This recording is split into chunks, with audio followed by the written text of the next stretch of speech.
안녕하십니까? 문열라 시작합니다. 배당주 시즌을 맞아서 오늘은 배당주 투자 전략을 집중적으로 살펴보겠습니다. 홍춘욱 프리즘 투자자문 대표님 모셨습니다. 어서 오십시오. 네, 안녕하세요.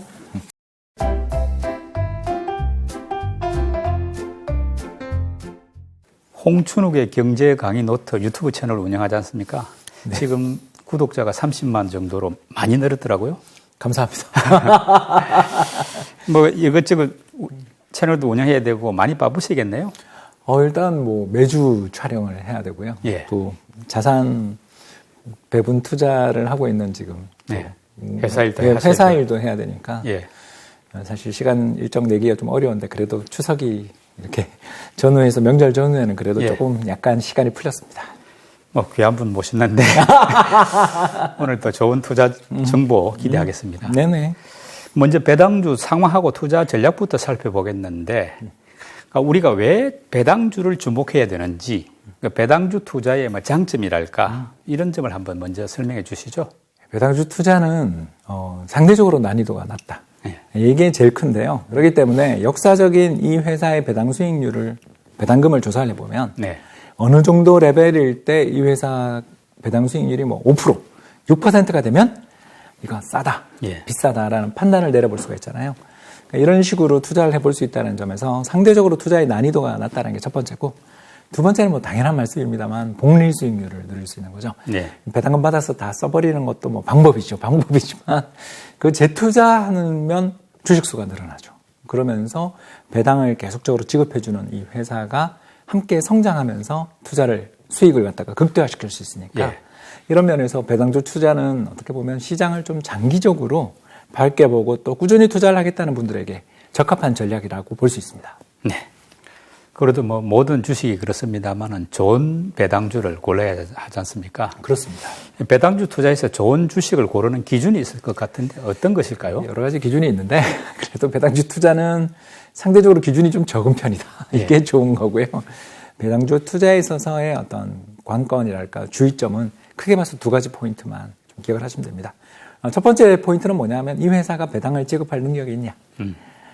이게 제일 중요합니다. 그러니까 배당주 투자의 최대 리스크가 뭐냐면 한참 배당을 잘 주던 회사가 갑자기 배당을 중단해버리면 이게 이제 완전히 그냥 하늘이 무너지는 그렇죠. 손실을 누리게 되는 거죠. 왜냐하면 배당을 보고 투자를 했는데 예.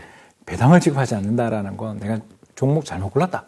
배당주는 보통 상승률이 좀 느린 편이지 않습니까? 그렇습니다. 예. 근데 그걸 안 한다. 예. 배당을 안 준다라는 건 회사에 큰일이 생겼다.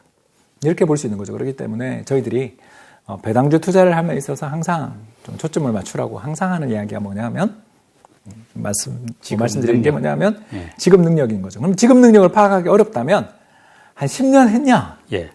이 10년 사이에 돌이켜 생각해 보시면 2020년 코로나 팬데믹도 있었고 2018년 반도체 붕괴 또 2015, 16년 중국 위엔나 평가절하 사태 등등 수많은 경제 위기나 또는 주가 폭락의 충격들이 있었던 시기인데 그때 배당을 삭감하지 않고 꾸준히 유지했던 회사라면 앞으로의 그 가능성은 상대적으로 낮지 않겠습니까? 예. 이게 핵심이죠. 두 번째, 주가가 너무 지나치게 폭락해서 고배당주가 되지 않았나를 보셔야 되는 거죠. 이게 이제 제일 어려운 부분이고 무서운 부분인데요. 그렇죠. 옛날 배당주가 아니던 회사가, 그러니까 한 3%라도 배당을 주고 그러면 좋은데 1% 배당을 주고 있었는데 주가가 3분의 1 토막이 나서 3% 배당이 났다. 예를 들어서 예. 이렇게 돼버리면 이건 기업 파산의 신호지 배당 투자의 신호가 아니잖아요. 네. 왜냐하면 기업이 파산하기 전에 주가가 일단 내부자 매도에 의해서 붕괴되니까 그런 점들을 염두에 두시면 좋습니다. 네. 그래서 금융회사의 주가가 너무 단기간에 급락한다. 이거 혹시 실리콘밸리 뱅크 같은 일이 벌어진 거 아니냐. 그렇게 의심을 해야 되지 이거 배당주 투자의 찬스다라고 이야기하는 거는 위험할 수 있는 거죠. 그렇겠네요. 예, 그래서 이 두 가지만 잘 체크하시면 사실 배당주 투자는 그렇게 난이도가 높다. 이렇게 말하기는 어렵고 좋은 배당주를 고를 수 있는 방법이 아닌가 생각됩니다. 그러면은 이제 자기의 어떤 포트폴리오에 배당주를 어느 정도로 구성하는 게 좋겠습니까? 투자 성향에 따라 다르죠. 예를 들어서 이제 저는 이게 이제 제 철학인데요. 네. 사람마다 다 달라요. 그래서 저는 이런 성향, 저처럼 믿어지지 않으시겠지만 내향형이거든요. 네. 사색적이고 믿지 않으실 거라고 생각하는데 이게 사회생활 하면 바뀝니다. 아무튼 내향형이고 소심하고 좀 원금 손실을 싫어하시는 분들은 이 배당주 투자가 꽤 비중이 높아도 되는데 반대로 좀 적극적이고 외향적이고 미래 기대 수익률이 높은 분들은 배당주 투자라는 거는 되게 그들에게 오히려 큰 스트레스를 주게 되는 약간 답답하기도 하지만 또 이 배당주라는 건 그날 산다고 해서 정말 수익이 나냐? 그런 거 아니거든요. 그 전에 이 회사의 배당금 이런 거에 대해서 다 가격에 반영되어 있는 거지. 그렇죠. 꼭 그 배당금 주는 기사일 그 주식을 산다? 그래서 정말 돈을 번다? 그런 거 없거든요. 그런 것처럼 오늘 사서 내일 벌어야지라고 생각하시는 분은 배당주 투자하시면 안 되는 거고요. 단타 성향은 좀 어렵다. 특히 이제 우리나라 20대 남성. 왜 제가 이렇게 구체적인 이야기를 하냐 하면 얼마 전에 자본시장연구원에서 박사님이 재밌는 보고서를 쓰셨는데 동학개미의 자산 현황 뭐 이런 보고서가 나왔는데 20대 남성의 평균 주식 보유 기간 8일. 1년에 몇 번 거래하냐면 45번. 그러니까 그런 분들한테 배당주 투자라는 건 서로 스트레스만 주는 일이죠. 지금 정리를 해보면은 자식의 어떤 투자 성향에 따라서 그렇죠. 배당주 어떤 구성 비율은 달라질 수 있다 이런 취지 같은데 특히 나이 드신 분한테 잘 맞겠죠, 그러니까. 그래도 뭐 대체적으로 예를 들어서 50대 남성이다. 그럼 어느 정도로 갖는 게 좋겠습니까? 저는 전체 주식 지분에서 거의 절반 이상은 배당주 50대라면 해야 되지 않나. 왜냐하면 수익 가치가 이제 점점 중요해지거든요. 현금 흐름이 이제 말라가잖아요. 50대 넘어가서 특히 그 65세 국민연금 수령하기 전까지를 저희들은 연금 크레바스라고 부르는데 이런 시기에 꾸준히 배당이 들어오게 된다는 건 재투자해도 좋지만 인출해서 쓰더라도 투자 원금은 바뀌지 않죠. 그러니까 이런 식의 투자를 노리시는 분들에게 상당히 좋은 투자법이라 할 수 있습니다. 그러면 결론적으로 좀 배당주는 20대나 30대 젊은 사람들에게는 좀 답답하게 느껴질 수도 있지만은 나이가 점점 들어갈수록 좀 현금 흐름을 감안할 때 비율을 좀 높이는 게 좋다. 그렇게 볼 수 있습니다. 50대 정도라면 50%는 이상을 배당주를 투자하자. 전체 주식에서 50% 이상 정도를 차지해도 저는 큰 문제 없지 않나 생각합니다. 그 말씀대로 배당주 투자도 리스크가 있고 또 뭐 자칫하면은 안전하다고 생각했는데 사실은 기대 이하의 수익률을 가지고 있는 그런 경우도 있는데 그 배당주 투자의 어떤 리스크나 유의할 점이 있다면 어떤 것일까요? 두 가지 리스크가 있는데요. 간단하게만 정리해 드리자면 첫 번째, 배당주 투자를 하면서 10년 연속 배당을 지급했던 회사 정도를 고르라고 했는데 하나만 더 팁을 조금만 더 드리고 싶다면 그 회사의 현금 흐름은 한번 그러니까 캐시플로우라는 항목은 그냥 1년에 한 번만 보셔도 돼요. 이게 분기마다 뭐 대금이 들어오건 안 들어오건가 차이가 나니까요. 현금 흐름이 계속 플러스가 나는 회사라면 사실 이거는 배당의 지급 능력들이 있는 편이라고 볼 수 있겠고요. 두 번째가 이제 더 그러니까 그 말은 역으로 현금 흐름에 문제가 있는 곳은 투자하면 위험할 수 있다. 지난 10년간 꾸준히 배당을 지급했더라도 현금 흐름이 마이너스다. 이건 뭐냐면 빚을 져서 배당을 지급한다는 뜻이거든요. 이거 위험하죠.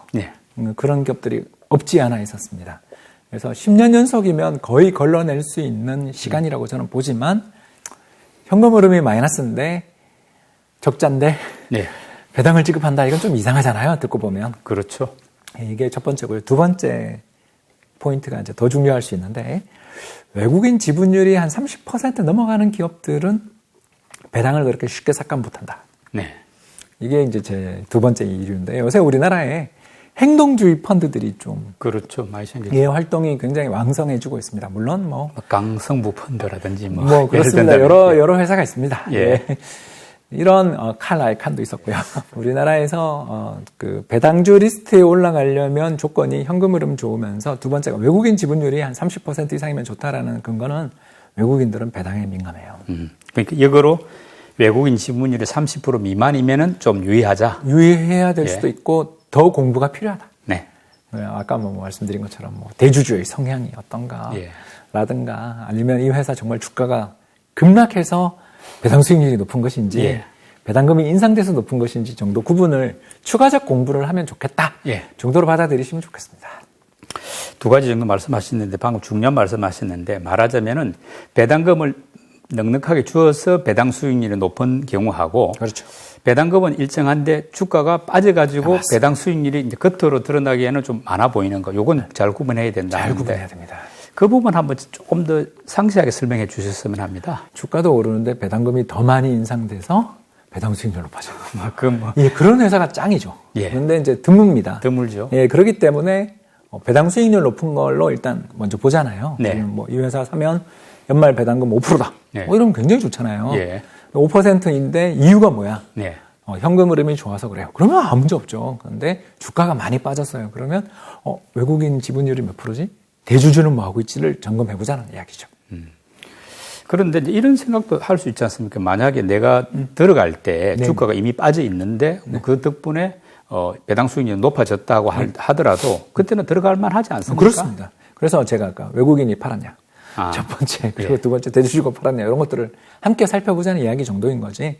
주가가 폭락했다고 해서 무조건 배당주 사면 안 돼 이런 뜻이 아니라 네. 그 배당주들이 주가가 폭락했는 이유가 뭐지? 예. 그리고 이렇게 많이 빠졌는데 현금 흐름 어떻지? 이런 걸 살펴보시면 예. 거의 걸러낼 수 있죠.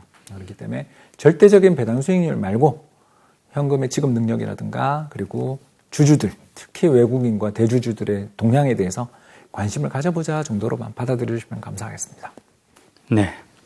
이 연말 배당 시점이 지금 한 석 달 정도 남았지 않습니까? 그럼 지금 정도 9월 말, 10월 초 이 정도 시점이면 배당주를 투자할 만한 적기라고 볼 수 있습니까? 여름에 사서 겨울 되기 전에 파는 게 배당주 투자의 기본적인 스타일입니다. 네. 왜 그러냐 하면 이제 지금은 약간 여름은 지난 셈인데. 그래도 따뜻하니까.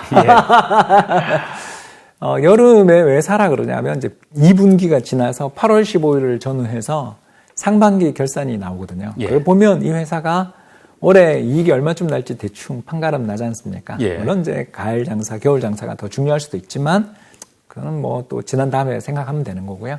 그래서 이 회사가 현금 흐름이 유지되고 있고 꽤 괜찮은 실적들이 나고 있는데 주가가 싸다. 예. 배당 수익률이 낮다. 그러면 지금 사볼 만하죠. 그런데 이제 왜 제가 연말 겨울 될 때 파냐라고 이제 질문이 나오실 것 같아서 미리 대답을 하자면 그게 바로 세금 때문에. 네. 예, 세금 때문에 그렇습니다. 여러분들 참 우리나라 세제가 이상한데요. 그냥 편하게 하겠습니다. 코스닥 기준으로 해서 개인 주주가 10억 이상 그 주식을 보유한 채로 연말을 맞이하게 되면 양도 차익 양도 차익세가 나옵니다. 네. 예, 그렇기 때문에 이런 주주들이 10억 정도 한 회사에 10억을 들고 있으면 큰 손이죠. 예. 예, 큰 손들이 연말 되기 전에 자기가 세금 내기 싫어서 왜냐면 이분들은 세율이 높으니까 또 수익이 많이 났다 싶으면 그 전에 팔아버려요. 정리를 하죠. 예, 정렬을 하면서 그 매물이 연말에 나옵니다. 그렇기 네. 때문에 이게 아까 말씀드렸던 배당 기산일 전후해서 나오기 때문에 사실 그때 되면 오른다, 뭐 배당주 연말에 오른다는 건 의미 없는 이야기고요. 그거는 한 해 한 해가 다 달랐습니다. 예. 다 달랐고 그냥 대체로 이야기하자면 여름부터 관심을 끌어서 겨울 초입부터는 사실 별로 재미없는 네. 그런 패턴들이 수년간, 최근 수년간 관찰됐다 정도 말씀드릴 수 있겠습니다. 하여간 결론적으로 지금도 나쁘지 않은 시기다. 그렇죠. 네. 올해 배당주 시장 전망은 예년하고 비교하면 어떻습니까? 배당 수익률이. 나쁘진 않습니다. 아, 왜 그러냐면 이제 작년 연말에 드디어 거의 20년 만에 처음으로 우리 전체 코스피 배당 수익률이 2% 넘었고요. 올해도 넘을 것 같습니다. 네. 이유는 주가가 많이 빠졌기 때문이고요. 제가 웃으면 안 되는데 사실은 배당은 지급하던 기업들은 계속 배당을 지급하려는 특성이 있어요. 예. 그런데 비해서 주가는 출렁출렁하니까 네. 그래서 배당 수익률이 올해도 한 2%는 넘을 것 같다. 평균적으로. 예, 2% 넘을 것 같다라는 거고요. 두 번째가 이건 뭐 편하게 하겠습니다. 정부가 그동안 계속 배당금 지급을 좀 방해를 놨습니다, 사실. 네. 바로 금융기업들에 대한 배당 자제 명령 기억나실 것입니다. 예. 근데 그게 이제 요새 좀 풀리고 있습니다. 왜냐하면 우리나라 은행이나 보험사나 저축은행이나 뭐 상장된 기업들의 실적이 최근에 너무 좋으니까. 그렇죠. 그리고 그동안 이 또 금융주 주주들이 얼마나 고생했습니까? 그러다 보니까 올해는 조금 그래도 워낙 자본 비율들이 좋으니까 그러니까 안정성이 높아지다 보니까 조금 배당에 대한 규제는 덜 하지 않겠냐라는 기대들이 부각되어 있는 것 같습니다. 네. 평균적으로는 2%라고 하지만 더 높은 경우도 많은데. 훨씬 더 많죠. 예. 그래서 좀 올해 좋을 것으로 판단하는 이른바 고배당주 종목 한 10여 개 선정해 주실 수 있겠습니까? 네, 뭐 10개까지는 안 될 수 있는데 예, 그 비슷하게는 드릴 수 있는 게 제일 첫 번째로 추천하고 싶은 종목은 현대차 우선주. 네. 예, 왜냐하면 이 회사를 추천하는 이유는 현대차 그룹이 2010년대 이후 처음으로 그때 이익 넘어설 것 같습니다. 올해 결론 안 났죠. 네. 결론 안 났지만 중국 시장에서 사실상 미미한 점유율로 떨어질 정도로 힘든 시기들을 보내면서 수익이 망가졌었는데 예. 최근 수익들도 꾸준히 나고 있는 중이고 또 최근에 현대차 그룹의 어떤 그 흐름 이런 자체를 본다면 옛날 2014, 15년처럼 대규모로 또 토지 부동산을 산다든가 하는 건 안 보이니까 이렇게 되면 현금 흐름 넉넉할 때 주주들이 또 고통을 받았거든요. 사실 여기가 한번 배당 중단된 적이 있습니다. 그런 주주들에게 뭐 그렇게 이상한 큰 특별한 그런 이벤트, 나쁜 이벤트는 없지 않을까 생각하고요. 두 번째로 당연히 추천할 종목은 삼성전자 우선주가 또 되겠습니다. 삼성전자는 올해 실적이 최악이지만 이 회사가 가지고 있는 보유 현금이 워낙 많고 향후 배당 정책에 대해서도 또 꾸준히 우상향, 가이던스라고 하면서 이제 미래에 대한 예측치를 발표했기 때문에 상당히 제가 봤을 땐 괜찮은 종목이다. 여기에 우리가 이제 외국인 행동주의 펀드들하고 만나서 여러 가지 고초도 겪고 또 고생도 했던 KTNG도 항상 전통적인 배당주로 우리가 들어가게 되는 것 같고요. 여기에 이제 제가 추천하고 싶은 기업들이 금융주들이 이제 드디어 추천 배당주에 속하게 돼서 참 기쁘게 생각합니다. 그래서 삼성카드라든가 또는 기업은행 같은 전통적인 고배당주들도 참 괜찮은 지금 배당 레벨 또는 수익 레벨에 도달해 있고요. 최근에 특히 보면 삼성화재도 또 상당히 좋은 배당 수익률을 기대해 볼 수 있는 배당주로서의 기대도 크고 삼성생명도 역시 최근 배당에 대한 기대들이 부풀어 오르고 있습니다. 여기에 4대 금융지주 중에서 그동안 리딩뱅크 역할들을 하면서 좀 어떻게 보면 규제를 많이 받았던 KB와 신한지주도 상당히 꽤 괜찮은 배당 수익률을 기대해 볼 수 있는 그런 흐름이 아닌가 생각됩니다. 보통 통상 배당 수익률은 이런 업체들 얼마나 나옵니까? 높은 기업들은 8에서 9% 이상도 나옵니다. 평균 한 8% 정도로 나오는 뭐 그 정도까지 기대를 해볼 수 있는데 너무 이제 이거는 또 우리가 올해보다 내년에 배당금 인상을 많이 할 거라는 기대를 하면 그 정도인 거고요. 예. 제 생각에 한 5, 6% 정도 이상은 나오는 것 같습니다. 최소 5, 6% 나오겠다. 기대해본다. 그리고 금융주 중에서 이제 지방은행이 흔히 좋다는 이야기가 있는데 우리 또 대표님은 굳이 언급을 안 하시네요. 왜 굳이 언급을 안 했냐면 최근에 경남은행 횡령 사건에서 보듯이 이 우리나라 이제 새 지방은행들이 있는데 이 새 지방은행이 다 돈 잘 벌고 있습니다. 돈 잘 벌고 있지만 부동산 PF라든가 이런 문제들도 좀 있었고요. 네. 그리고 더 나가서 이번에 이제 DGB 같은 경우는 전국은행으로 탈바꿈을 하게 되는 그래서 시중은행이 드디어 탄생하게 되는데 투자를 또 많이 해야 되지 않을까. 이런 생각들을 조금 하게 되고요. 참고로 이제 JB지주 같은 경우는 실제로 행동주의 펀드가 적극적으로 좀 배당도 해라. 주주 그런 것들, 배당금 인상뿐만 아니라 주주에 대한 보상들을 확대해달라는 그런 요구들도 하고 있기 때문에 비전은 있다고 생각되는데 안타깝게도 이제 저는 요 추천했던 종목들의 리스트에서 느끼셨겠지만 한국을 대표하는 200대 기업 위주로 코스피 200기업 위주로 추천을 한 거기 때문에 이해 부탁드립니다. 네. 예, 지금부터는 뭐 국채라든지 달러라든지 또 부동산 같은 주식 외에 기타 자산 투자 문제를 한번 짚어보겠는데요. 최근에 보면은 국채 투자하는 개인들이 제법 늘었다 이런 뉴스들이 있지 않습니까? 네. 국채 투자하는 이유가 뭔가요? 금리가 높아서. 그런가요? 예, 그래서 뭐 조금 채권에 대해서 이제 이해를 필요로 하는 게 세금을 발행되는 이자에 붙여요, 그죠? 근데 옛날에 발행된 채권이 100원에 발행됐는데 이건 이제 비유입니다. 100원에 발행됐는데 연 1원의 이자를 줬다. 1%죠. 그럼 세금도 굉장히 적겠죠. 그렇지 않습니까? 그래서 여러 가지 세금 다 합쳐서 16.5%밖에 안 내거든요. 그러면 굉장히 세금이 적겠죠. 근데 새로 발행된 채권이 100원에 4원의 이자를 주는 채권이 발행이 됐어요. 자, 그럼 어떻게 될까요? 100원에 1원 주는 채권은 가격이 폭락하겠죠. 그렇겠죠. 매력이 없죠. 왜냐하면 1원 이자를 주는데 지금 새로 발행된 건 4원이에요. 그러면 가격이 4분의 1 조금까지는 아니어도 상당히 많이 빠졌을 거예요. 싸겠죠. 예, 그 채권이 인기가 있습니다. 그 채권은 가격은 많이 빠졌으니까 이제 시장 이자율을 맞춰주겠죠, 그죠? 그런데다가 세금은 또 적어요. 근데 우리가 지금 금리가 시장 금리가 움직이지 않습니까? 맞습니다. 내가 이제 새로 살 때 그때는 표면 금리고 기존에 세금 물리는 그 발행 금리는 정해져 있다 이런 뜻인가요? 그렇죠. 맞습니다. 그래서 발행 금리는 정해졌는데 비유입니다, 여러분. 오해하시면 안 되고요. 비유인데 이제 1%에 발행됐던 채권이 대부분 언제 발행됐냐면 2020년에 발행됐죠. 네. 자, 2020년에 발행된 채권이 100원에 1원에 발행됐는데 그게 비유입니다. 30원이 됐다. 예. 그럴 수 있겠죠. 그러면 어떻게 됩니까? 이자가 3.3%죠. 예. 예, 그죠? 예, 그리고 이 채권은 또 세금도 적어요. 예. 동일한 채권을 보유한 데 따르는 세금도 적으면 이 정도 가격에서도 투자자들이 좋아하면서 사겠죠. 예, 금리가 올라오면서 채권 값이 떨어지니까 그렇습니다. 투자 매력이 생겼다. 예, 그런 채권들을 되게 선호하시는데 이제 그런 채권들부터 시작해서 이제 아무튼 예전에 비해서 1% 주던 때에 비해서 3, 4%까지 채권 금리들이 올라가서 반대로 채권 가격은 떨어져서 네. 싸 보이는 매력도 있는 것 같아요. 아, 한마디로 이자는 높아지고 그렇죠. 가격은 떨어지고 매력이 생긴 거죠. 생겼다. 투자 매력이. 그렇습니다. 예.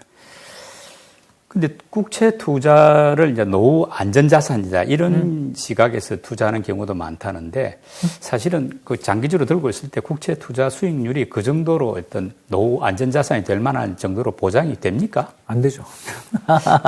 그럼 약간 우리나라 금리 3% 후반인데 예. 그거에다가 이자 아까 이야기한 16.5% 떼고 나면 네. 3% 초중반인데 예. 그걸로 노후 설계가 되는 분들은 우리나라 한국 사회 1%죠. 그런데 왜 투자가 점점 늘어날까요? 이제 두 가지 이유가 있겠죠. 하나는 뭐 가장 대표적인 이유는 주식에 지친, 네. 또 부동산에 지친, 부동산도 변동성이 엄청나죠. 예. 네, 그래서 나는 안전한 게 좋아. 좀 투자 성향의 변화. 예. 이게 이제 첫 번째 거고 이제 두 번째는 내년에 금리 인하 있지 않겠냐. 아. 예, 그래서 내년에 발행된 채권 금리가 예를 들어서 2%다. 예. 그리고 내가 산 건 4%다. 네. 자, 그럼 100원에 4원, 100원에 2원이면 네. 200원 돼야 가격이 금리가 비슷해지는 거잖아요. 그래서 그러니까. 채권 가격의 상승에 베팅하시는 분도 적지 않아 있는 것 같아요.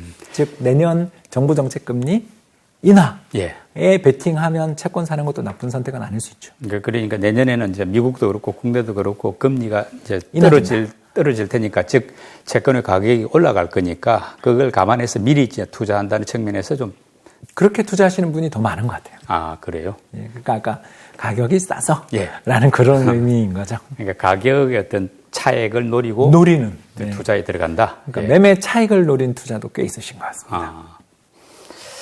어떻게 보면 국채도 뭐 종류가 여러 가지인데 네. 좀 우리 대표님이 추천할 만하다. 좀 이 정도면 괜찮다 싶은 국채 투자가 있다면 어떤 식으로 해야 좋습니까? 뭐 10년 만기 국채 선물에 투자하는 게 제일 편한 것 같습니다. 예, 우리나라에 그 국채가 여러 종류가 있는데 예. 그 중에서도 가장 대표적이고 발행 물량이 많은 국채를 10년짜리 국채가 있습니다. 네.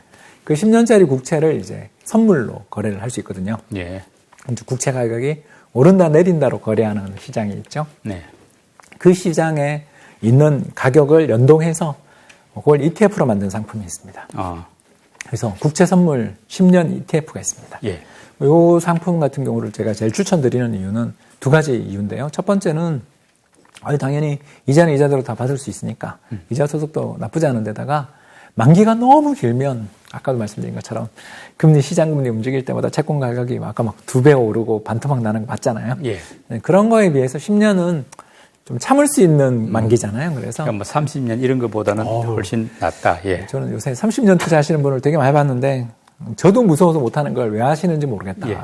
10년이 적절해 보이신다. 예, 왜냐하면 금리도 높고. 네. 사실 30년 금리나 10년 금리나 같거든요. 거의. 네. 그러면 뭐 금리도 같은데 뭐 장기 보유한다고 더 금리를 더 주는 것도 아닌데 예. 변동성의 위험은 굉장히 크니까 아. 저라면 10년 국채 선물 예. 상품을 사고 싶습니다. 지금 그렇게 상장된 상품 종류가 몇 개나 여러 가지 되죠?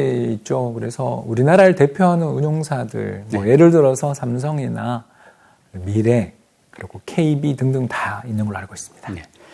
선물을 말을 추천하셨는데 10년 만기 국채 현물은 어떻습니까? 그것도 그런 상품도 있습니다. 있는데 이제 성향이죠. 네. 그 분기에 한 번씩 나 배당 받고 싶어. 분배금이라고 하는데 ETF는 그 현금을 좋아하시는 분은 그거 해도 됩니다. 네. 다만 이제 국채 선물이 편한 이유는 가격에 다 녹아 있어요.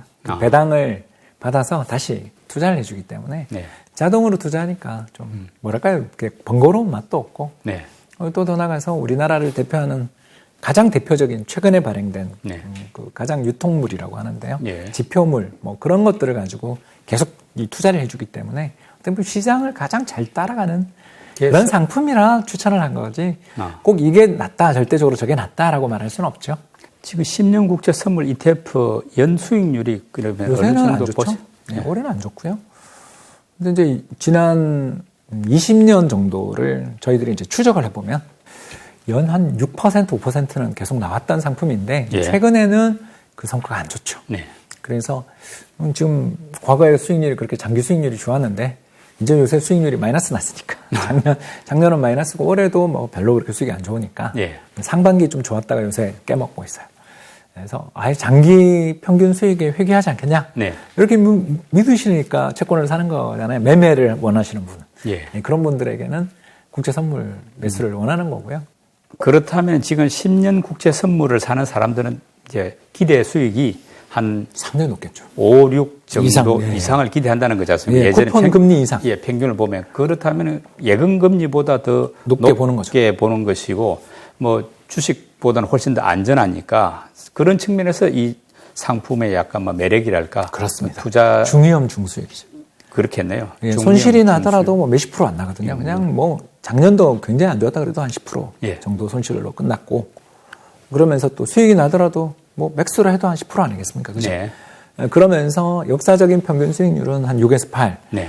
저금리 시대가 만약 찾아오면 그보다 더 낮은 수익이겠지만 그 사이라고 본 분들에게 이제 은행 예금보다는 좀 더 높지만 리스크는 약간 지는 예. 이런 스타일의 분들에게 국채 선물 상품을 추천하는 거죠. 알겠습니다.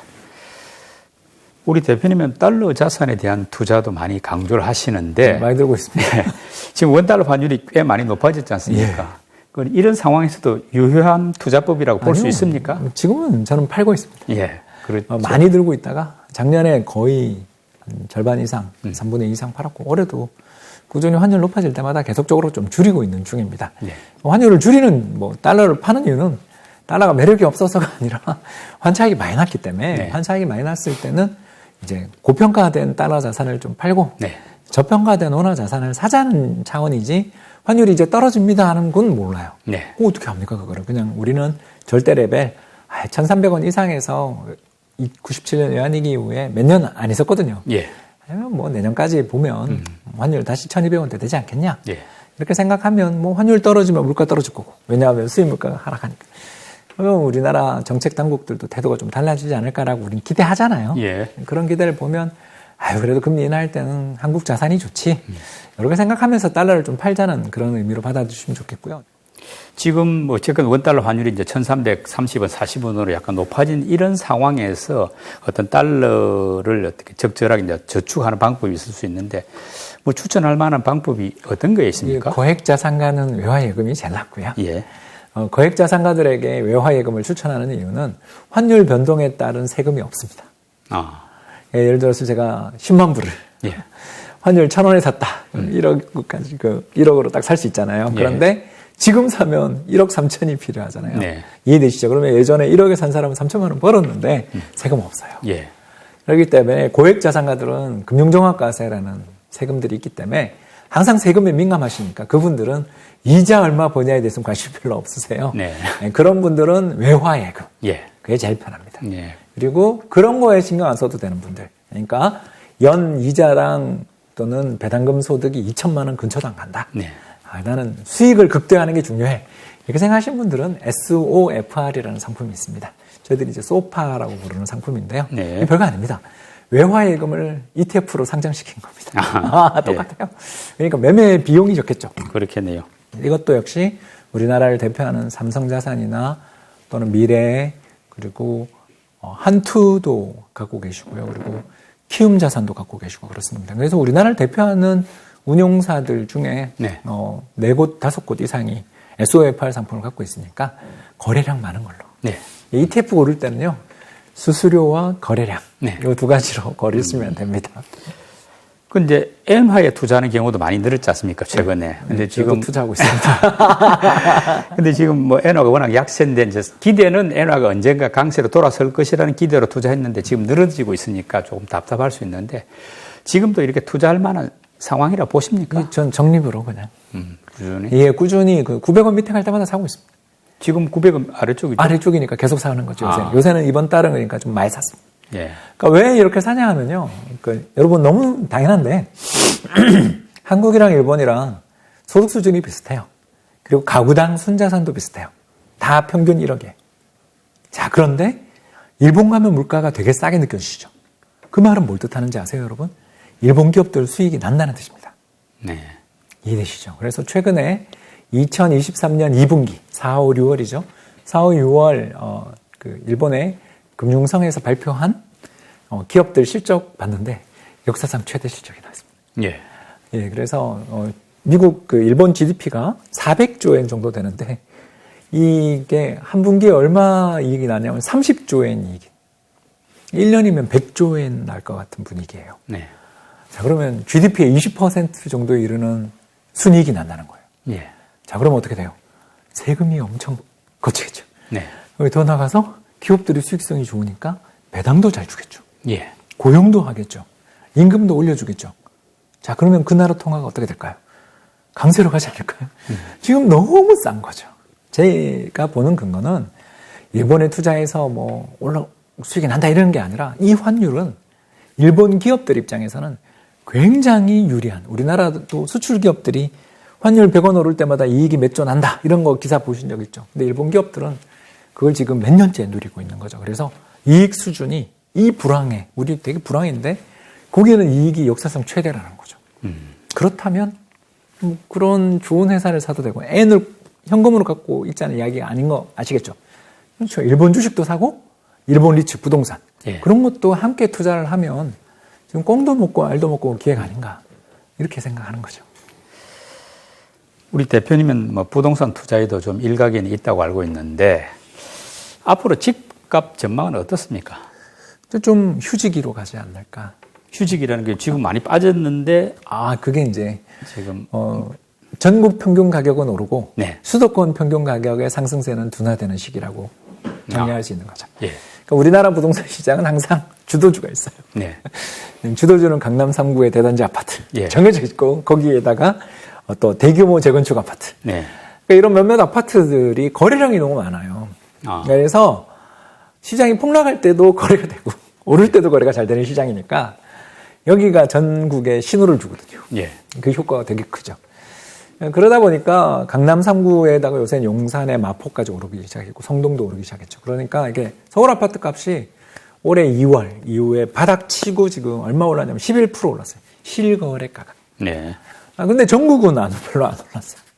그러니까 이 차이가 벌어지는 이유는 결국은 이제 아랫목이 따뜻해지고 윗목이 네. 따뜻해지는 이 시차 때문에 그렇거든요. 네. 그런 의미에서 서울 부동산 가격은 이제 좀 상승 탄력이 저는 둔화된다. 네. 그러나 전국 가격은 좀 이제 윗목까지 따뜻해지니까 일종의 순환매 비슷하게. 순환매가 올해는 하반기에서 내년 봄 이사철까지 6개월 정도는 순환매다. 그러니까 서울을 제외한 수도권을 제외한 나머지 지역이 더 오를 수 있다. 오를 수 있다. 이제 예. 갭을 맞춘다고 저희들이 네, 표현하는 건데 키 맞추기 한다. 키 맞추기. 예, 예, 예. 저희들은 갭이라고 그러고요. 이제 이게 주식 용어입니다. 근데 이제 대부분 서울에 있는 이제 KB 리딩 50단지라고 있거든요. 네. 우리나라에서 시가총액이 제일 큰 50개 단지. 예. 뭐 1등 헬리오시티, 2등 같은 경우는 신천에 있는 파크리오 이런 식으로 정해져 있죠. 예. 이제 곧 조금 있으면 이제 개포에 그 아파트가 들어옵니다만 네. 내년 봄에 들어오죠.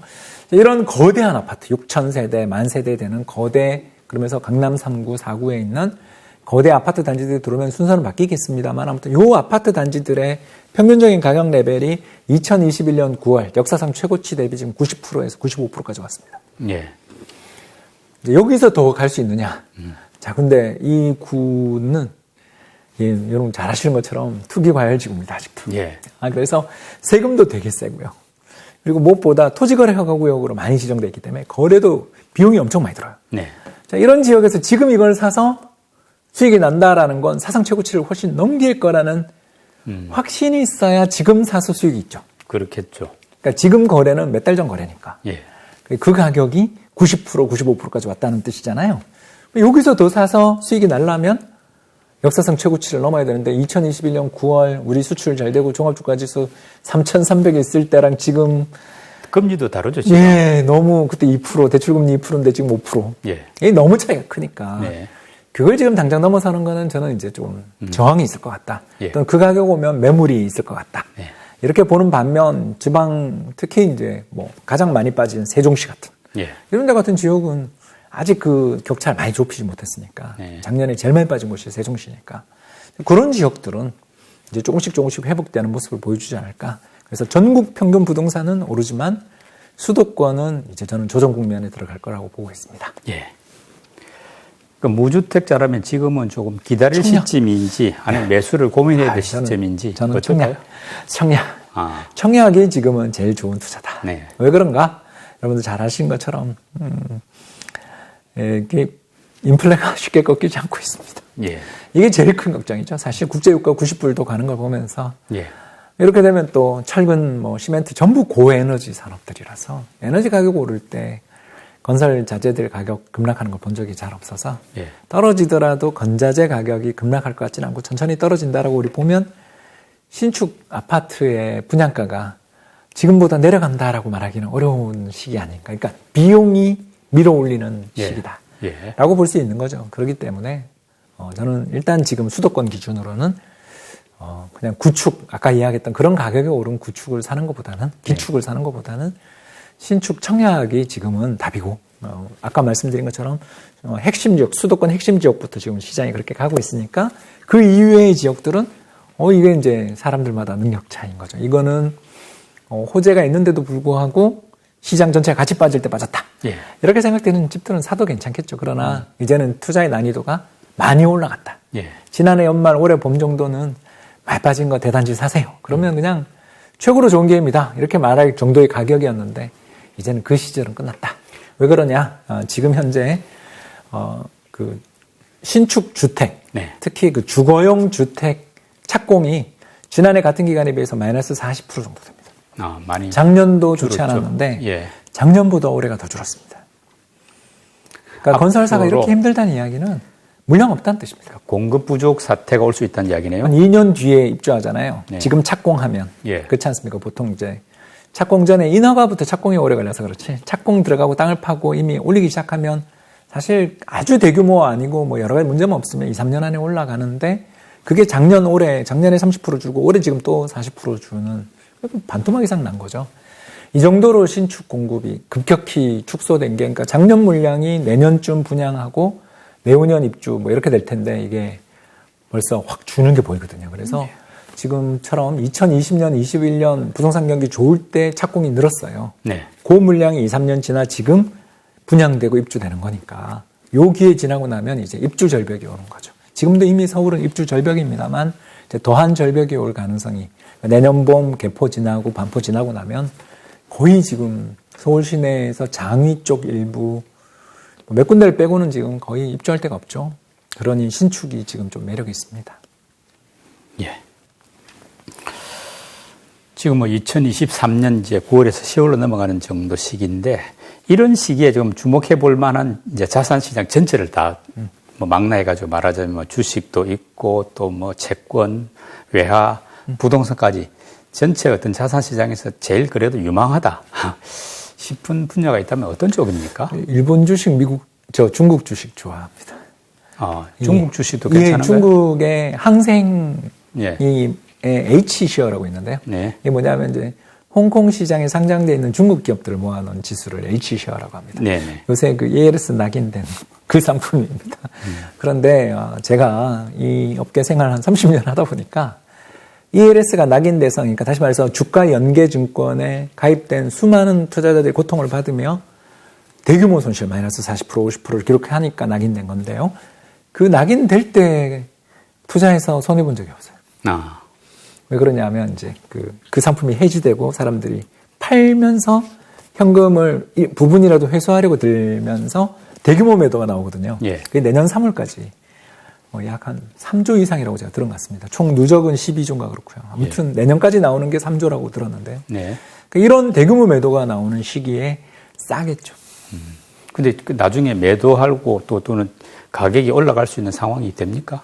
아니, 그건 모르죠. 예. 그러나 투자라는 것은 내재 가치 대비해서 싸게 거래되는 걸 잡아서 오를 때까지 기다리는 거잖아요. 예. 저는 그런 식의 투자자니까 N도 마찬가지로 아까 네. 일본 기업들이 그렇게 어마어마한 이익이 나고 있는데도 사실 별로 일본 주식 한국에 상장돼 있는 일본 주식형 펀드 별로잖아요. 많지가 않죠. 예, 많지도 않고 뭐 연 수익률도 10% 정도. 그렇게 많이 올랐다고 그러는데도 10%. N이 약세라서 그런데요. 이런 것들에 실망하시는 분들이 있다는 걸 알고 있지만 저는 투자 생활을 하면서 예. 이런 식으로 아무도 쳐다보지 않고 시장의 참가자들이 네. 혐오처럼 느끼는 지치는 상품들을 되게 선호하는 쪽이죠. 항생 H 같은 경우 말하자면은 네. 한국 사람도 마음대로 투자할 수 있습니다. 투자할 수 우리나라에 있습니다. 상장도 돼 있고요. 예. 항생 뭐 차이나 테크 이런 것들을 사면 똑같습니다, 거의. 그 같은 경우는 워낙에 지금 저는 갖고 있습니다. 주가가 많이 빠졌으니까 네. 지금 오히려 이제 매수할 타임이 왔다 이렇게 보시네요. 그냥 연말까지 그냥 분할 매수하려고요.